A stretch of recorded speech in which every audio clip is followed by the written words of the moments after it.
Ini untuk perempuan. Untuk perempuan. Ini salat subuhnya berjamaah seperti kondisi ni. Salat subuhnya berjamaah di masjid.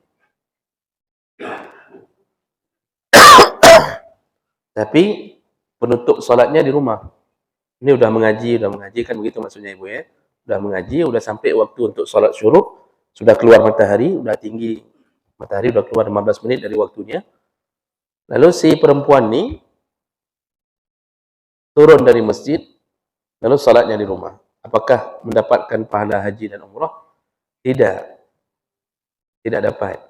Kenapa? Karena syaratnya, hadis itu syaratnya begini, man ghada ilal masjid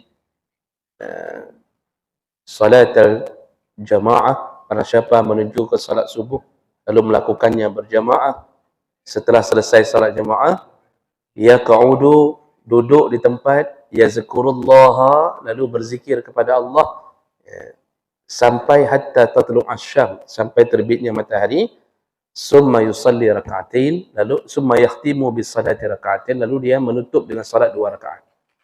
Jadi syaratnya itu harus dilakukan di tempat. Maka enggak bisa. Kalau keluar saja dari masjid tanpa ada hajat, enggak ada hajat. Bukan karena sakit kencing, bukan karena ingin BAB. Keluar saja kita duduk-duduk di luar, itu batal pahala itu. Walaupun tadi kita setengahnya udah duduk, kita udah zikir, tapi enggak kita tunggu sampai waktu keluarnya matahari. Lalu kita duduk di luar. Duduk di luar tanpa hajat. Maksud tanpa hajat, enggak ada hubungan apapun yang membuat kita wajib keluar. Itu enggak dapat pahala. Enggak dapat pahala. Kecuali yang diizinkan ada hajat. Ya, seperti kencing dan segala macam. Memang wajib. Ini yang perlu dijaga. Jadi duduknya itu di masjid enggak keluar-keluar. Masalah amal, dah capek zikir, baca Quran, capek baca Quran, baca tafsir, capek baca tafsir, dengar pengajian.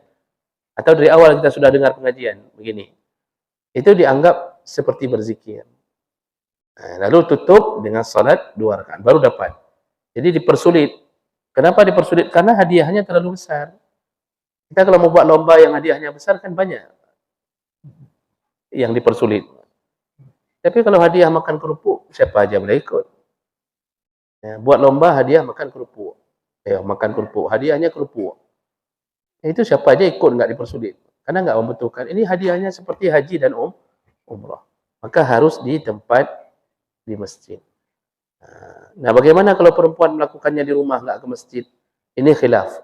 Sebagian ulama mengatakan boleh. Sebagian ulama lain mengatakan tidak berlaku. Karena perempuan pun enggak perlu diperlakukan dengan salat. Perempuan itu pahala terbesarnya bukan pada salat-salat sunnah. Pahala terbesarnya pada pengabdiannya pada suami. Itu kunci. Ibu enggak pernah salat tahajud, tapi taat sekali sama suami. Asal pagi nasi goreng udah siap, ya, dengan ikan asin, ya, telur sebelah, kan? Suami senang. Pulang kantor suami senang. Melayani suami full day.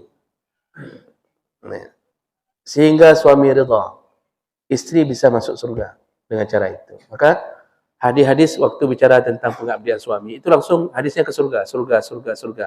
Tapi ketika seorang perempuan beribadah sunnah, malah bisa menjadi penyebab masuk neraka kalau tidak ada izin suami. Coba ibu lihat, puasa sunnah perempuan boleh enggak dilakukan tanpa izin suami? Enggak boleh. Ibu mau puasa Tasu'a, mau puasa Ashura. Suami bilang baik ke puasa, ikah menyuka puasa nah. Ikah lagi rumpung ke menyuka puasa.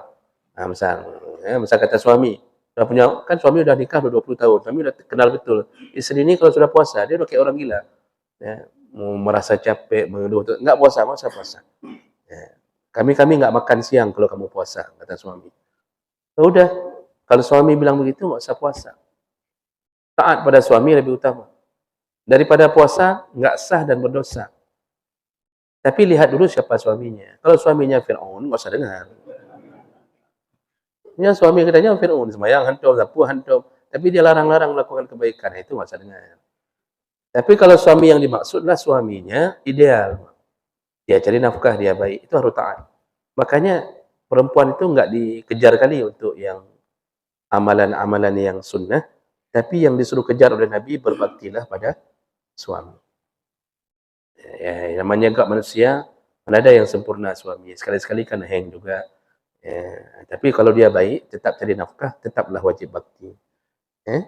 Baik, kira-kira begitu ya Ibu. Jadi nggak boleh dibawa ke rumah solat ini. Lakukan di tempat dan jangan keluar. Nah, cuma saya nggak tahu mau bilang gimana kalau yang para pasukan kita yang mengabdi di musala ini.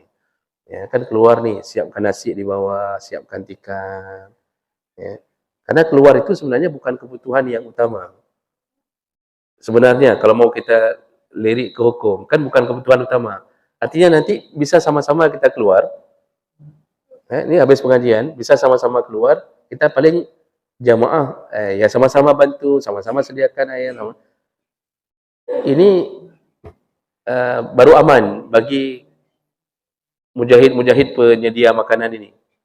Tapi kalau keluar di tengah jalan, walaupun tujuannya baik, tapi itu kan bukan kewajiban utama. Artinya solusinya bisa nanti turun ya baru lentang tikar segala macam kan. Sayangnya apa? Enggak pernah bisa mendapatkan pahala haji umrah di setiap subuh.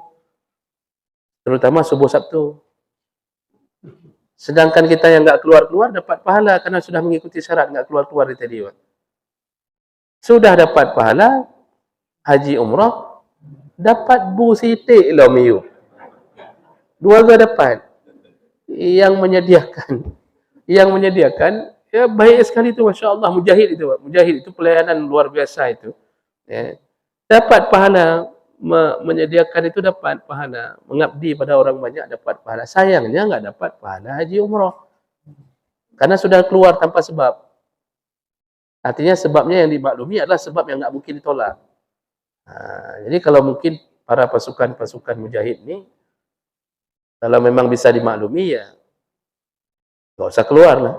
Nggak usah keluar, utus saja anak-anak, karena anak-anak nggak perlu salat mati, dalam surga sih. Ada anak-anak kita, Pak, jaga ya nasi ya, jaga. Nanti habis salat, baru turun sama-sama.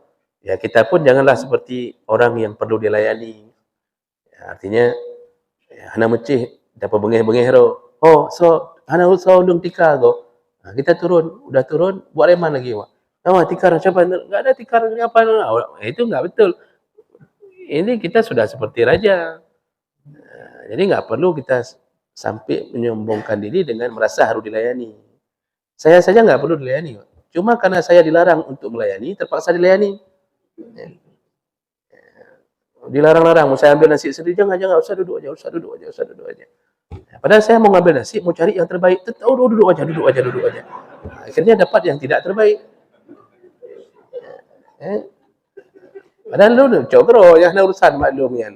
Saya bukan tipe harus dilayani, harus begini kan, hana ucih kan. Cuma ya begitulah. Makanya nanti ke depannya manfaatkan Pak, karena kita paling kurang seminggu sekali dapatlah pahala haji umrah. Itu hadisnya Hasan itu tentang salat syuruk itu. Paling kurang hari Sabtu, hari lain mungkin kalau nggak ada pengajian kan susah kita jaga kan Pak.